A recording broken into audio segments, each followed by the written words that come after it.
बिस्मिल्लाहिर्रहमानिर्रहीम, अस्सलाम वालेकुम। मैं हूं मखदूम शाहबुद्दीन। 27 जनवरी 2026 मंगल का दिन। नाज़रीन कराम, पाकिस्तान के दोस्त मुल्क, पाकिस्तान के हमसाया मुल्क चीन के हवाले से कुछ मजीद इंकशाफात आपके सामने रखने हैं।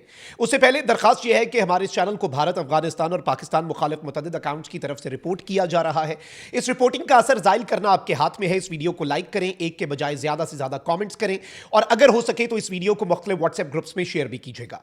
नाज़रीन कराम, गुज़श्ता रोज़ खबर आई कि चीन ने अपने टॉप के जनरल को, जो कि चाइना की सेंट्रल मिलिट्री कमीशन का वाइस चेयरमैन है, सदर शी जिनपिंग उस सेंट्रल मिलिट्री कमीशन के चेयरमैन है और उनके बाद ये शख्स जो है ये सेकंड इन कमांड है चाइना में, यानी he only reported to the Chinese president. China की military people's liberation army PLA का ये सरबराह था और चाइना की मिलिट्री को मॉडर्नाइज करना और एक एक चीज, और शी जिनपिंग का इंतहाई वफादार, इसे गिरफ्तार किया गया। और इसकी गिरफ्तारी के बाद वॉल स्ट्रीट जर्नल ने कहा कि यह एटमी राज तक अमेरिका को बेच रहा था, छोटी मोटी जासूसी नहीं। लेकिन बाद में यह खबर आई कि चाइना की मिलिट्री कमीशन में टोटल हैं जी 7 लोग। पहले नंबर पे हैं शी जिनपिंग, उनके बाद हैं 6 मजीद लोग। उन 6 लोगों में से जो टॉप 5 हैं, जो 5 सीनियर मोस्ट हैं, उन 5 के 5 को हटा दिया गया है, यानी चाइना के मिलिट्री कमीशन में। अब जो खबर आ रही है वो बड़ी तशवीशनाक है, क्योंकि अब गिरफ्तारियां 1 या 5 तक नहीं बल्कि 3000 तक जा पहुंची हैं। सदर शी जिनपिंग को किस तरह से इंटेलिजेंस मिली और ये इंटेलिजेंस कहां से मिली, ये ज्यादा इंपॉर्टेंट है। अगर चाइना की जो मिलिट्री है वो एक कू करने जा रही थी, चाइना की मिलिट्री तख्ता उलटने जा रही थी सदर शी जिनपिंग की हुकूमत का, जो कि एक पॉसिबिलिटी इस वक्त वेस्टर्न मीडिया में और इवन अब तो इंडियन मीडिया इसके ऊपर बहुत प्रोपेगेंडा कर रहा है, we have to discuss that as well. तो सवाल ये पैदा होता है कि चाइना ने इस कू को नाकाम कैसे बनाया और 2 घंटे, वो मैजिक 2 आवर्स कौन से थे जिनमें सदर शी जिनपिंग जो है वो अपना कंट्रोल वापस संभालने में कामयाब रहे। इंपॉर्टेंट चीज यह है कि अगर ये कू हो जाता, वेनेजुएला, ईरान, बाकी जगहों के ऊपर रिजीम एक एक चीज भूल जाते, क्योंकि चाइना रशिया भी नहीं है, याद रखिएगा। चाइना इस वक्त अगर किसी को टक्कर देता है तो वो अमेरिका को सिर्फ चाइना है, रशिया को तो अमेरिका कुछ नहीं समझता, इतना बड़ा थ्रेट नहीं समझता। चाइना की मिलिट्री माइट, चाइना की तमाम तर टेक्नोलॉजीज, एक एक चीज। और पाकिस्तान इंडिया के टाकरे में आपने देख लिया, वेस्टर्न टेक्नोलॉजी बामुकाबला चाइनीज टेक्नोलॉजी, चाइना सुपीरियरिटी ले गया, उसमें चाइना पूरी दुनिया के सामने अपनी ताकत दिखा गया। अभी रिसेंटली डोनाल्ड ट्रंप ने एक स्टेटमेंट दी थी कि अफगानिस्तान का बगराम एयरबेस हासिल करना हमारे लिए बहुत जरूरी है। वो इसलिए कि ये चंद 100 किलोमीटर की दूरी पर है चाइना के उस मकाम से जहां पर चाइना अपने एटमी हथियार बनाता है। चाइना के लिए ये बड़ी खतरनाक चीज थी और शायद यहीं से कुछ इन्वेस्टिगेशंस शुरू हुई होंगी कि चाइना के मिलिट्री और न्यूक्लियर सीक्रेट्स किस तरह से यूनाइटेड स्टेट्स ऑफ अमेरिका के प्रेसिडेंट के पास पहुंचे। अच्छा, अब नाज़रीन इकराम, IBT जो टाइम्स है वो इस वक्त एक बहुत बड़ी खबर दे रहा है और ये बरतानवी जरीदा है। ये कहता है कि did Xi Jinping foil a coup attempt 2 hours before it happened. क्या सदर शी जिनपिंग ने अपना तख्ता उलटने के लिए जो एक कू होना था, जो एक मार्शल लॉ लगना था चाइना के अंदर, उसे फॉइल किया, उसे नाकाम बनाया 2 घंटे पहले। अरेस्ट्स अलेजेडली रीच थाउजेंड्स, यानी अब जो गिरफ्तारियां हैं वो हजारों तक जा पहुंची हैं। शुरू में हमें यह लगा कि भाई एक जर्नैल है, टॉप का ही सही, आर्मी चीफ ही सही, कॉम्प्रोमाइज्ड है, सीक्रेट्स बेच रहा है, गिरफ्तार कर लिया, वेरी सिंपल। बाद में जब सेंट्रल मिलिट्री कमीशन के टॉप 5 को गिरफ्तार किया गया, 7 बंदे टोटल होते हैं शी जिनपिंग समेत, यानी सदर शी जिनपिंग रह गए और जूनियर मोस्ट रह गया, बीच वाले 5 के 5 को हटा दिया। इससे यह समझ लगी कि it is something very big. ये सिर्फ न्यूक्लियर सीक्रेट्स तक बात नहीं है, सीक्रेट्स पहले से बेचे जा रहे होंगे, सीक्रेट्स पहले से वेस्ट को दिए जा रहे होंगे, लेकिन अब ऐसा क्या हुआ है। और इस सब के अंदर नाज़रीन इकराम, ये ब्रिटिश मीडिया जो है ये रिपोर्ट कर रहा है कि Xi Jinping's early action against alleged coup plot triggers mass arrest of military personnel, a massive shakeup not seen since 1971 under Mao Zedong के 1971 के दौर के बाद से अभी तक चाइना में इतना बड़ा मिलिट्री शेकअप नहीं हुआ, इतने बड़े लेवल पे पूरी मिलिट्री की कमांड को इस तरह से शेक नहीं किया गया, हिलाया नहीं गया। और अब बताया गया है कि मैस अरेस्ट हो रहे हैं मिलिट्री पर्सनल के, ये मुबैना तौर पर वेस्टर्न मीडिया रिपोर्ट कर रहा है।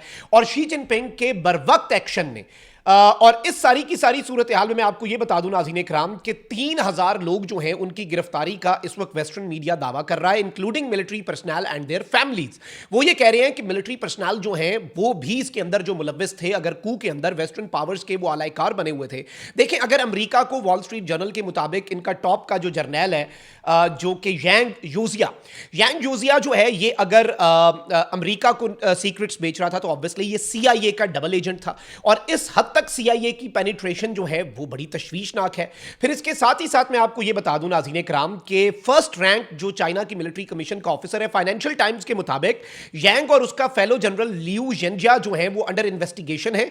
और इस वक्त सबसे इंपॉर्टेंट चीज ये है कि सीरियस डिसिप्लिन वायलेशंस जो है वो कोट की जा रही हैं, और ये यूजुअली तभी किया जाता है जब करप्शन, एब्यूज ऑफ पावर और पॉलिटिकल डिसलॉयल्टी जो है वो दिखाई जाए। यानी डिसलॉयल्टी बड़ी इंपॉर्टेंट है। और इस सब के अंदर मैं आपको ये बता दूं कि PLA का जो ऑफिशियल न्यूज़पेपर है, पीपल्स लिबरेशन आर्मी का, उसने अपने जर्नैल को एक्यूज किया है, जो इल्जाम लगाया है ऑफिशियली वो है चेयरमैन रिस्पॉन्सिबिलिटी सिस्टम जो है उसे अंडरमाइन किया है। एक ये चेयरमैन रिस्पॉन्सिबिलिटी सिस्टम क्या है? ये सिस्टम चाइना के प्रेसिडेंट को एब्सोल्यूट कमांड देता है मिलिट्री के ऊपर। अब ये बात न्यूक्लियर सीक्रेट्स तक नहीं रही, क्योंकि PLA चाइना की आर्मी का अपना न्यूज़पेपर कह रहा है कि इसने उस सिस्टम को अंडरमाइन किया है, जो सिस्टम शी जिनपिंग का मुकम्मल कंट्रोल और कमांड जो है शी जिनपिंग को देता है ओवर चाइनाज मिलिट्री। और ये लार्जेस्ट मिलिट्री शेकअप है, इसमें मैस अरेस्ट की बात हो रही है। न्यूयॉर्क पोस्ट ने इसे मैस अरेस्ट तो कहा है, लेकिन इसके फिगर्स नहीं दिए। अलबत्ता बहुत से सोर्सेज जो हैं वो बता रहे हैं कि जी 3,000 के करीब बंदे जो हैं वो सामने आ रहे हैं, जिन्हें गिरफ्तार मुबैना तौर पर किया गया है। अच्छा, फिर इस सब के अंदर कुछ मजीद क्लेम्स जो वेस्टर्न मीडिया, और मैं इसे वेस्टर्न मीडिया बार बार इसलिए कह रहा हूं क्योंकि हमें एक डाउट जो है वो रहता है चाइना के हवाले से वेस्टर्न मीडिया की खबरों का, लेकिन ऑब्वियसली चाइना से वही खबर सामने आएगी जो चाइना का स्टेट देना चाहेगा। और इसमें हुआ ये कि एक कू जो है वो सदर शी जिनपिंग जो है उनके दरमियान उनके खिलाफ जो है वो होने के इम्कानात थे। और स्लोगन जो था इंटेंडेड फॉर द कू, जो एक नारा इन्होंने कू के लिए लगाना था, वो था save the party save the nation. क्योंकि चाइना में वन पार्टी सिस्टम है, कम्युनिस्ट पार्टी, तो ये नारा था इनका कि और ये इन्होंने इस नारे के साथ मैदान में उतरना था कि पार्टी बचाओ मुल्क बचाओ। और प्लान जो है वो फेल हुआ, क्योंकि सदर शी जिनपिंग के जो करीब कुछ लोग हैं उन्होंने ऐन मौके पर सदर शी जिनपिंग को इन्फॉर्म कर दिया। 2 टॉप के जर्नैल जो हैं they are now under investigation along with their families और approximately 3,000 people after the plot was uncovered. जब ये प्लॉट पकड़ा गया तो उसके बाद एक कॉम्बैट रेडीनेस जो है वो इस वक्त इंपोज कर दी गई है। फोन्स जो हैं बड़े लेवल पर कॉन्फिस्केट किए गए हैं मुबैना तौर पर। और इस वक्त मैं आपको ये बता दूं कि इस सारी की सारी सूरत हाल में बहुत सी चीज़ें जो हैं वो इस वक्त चल रही हैं, और चाइना जो है वो अभी भी इसके ऊपर मजीद इन्वेस्टिगेशन कर रहा है। देखिए, चाइना का ये मामला इंटरनल है और वही कहते हैं ऑल्स वेल दैट एंड्स वेल। तो चाइना ने इस सारी सूरत हाल के अंदर ये कू तो नाकाम बना दिया, या ये कू था भी या नहीं, लेकिन इन ऑल केसेस ये एक कॉम्प्रोमाइज्ड आर्मी चीफ को तो कम से कम चाइना ने हटाया है। अब चाइना को बहुत सी चीज़ें देखनी होंगी कि भाई किस तरह से मामलात चलते हैं, किस तरह से चीज़ों को लेकर चलना पड़ता है, क्या मामला करता है China. Let's see how things unfold. मामला इतना भी सादा नहीं है, इतना भी बेसिक सा नहीं है कि किसी को समझ ना लगे, but this is something very huge और इसकी इंपॉर्टेंस बढ़ जाती है। और चाइना अभी मजीद इस पर तहकीकात करेगा, मजीद चीज़ें सामने आएंगी, लेकिन ये चाइना को एक दफ़ा हिला कर रखने के लिए काफ़ी है, क्योंकि शी जिनपिंग को नहीं पता कि भाई कौन कौन से राज अमेरिका तक पहुंचे हैं और कौन से नहीं। तो इसलिए अपने मिलिट्री साइट्स, अपने सीक्रेट्स, अपने न्यूक्लियर आर्सेनल, अपनी स्टॉक पाइल, एक एक चीज को चाइना को हिलाकर रखना पड़ेगा। अपना बहुत ख्याल रखें। अल्लाह निगहबान। पाकिस्तान जिंदाबाद।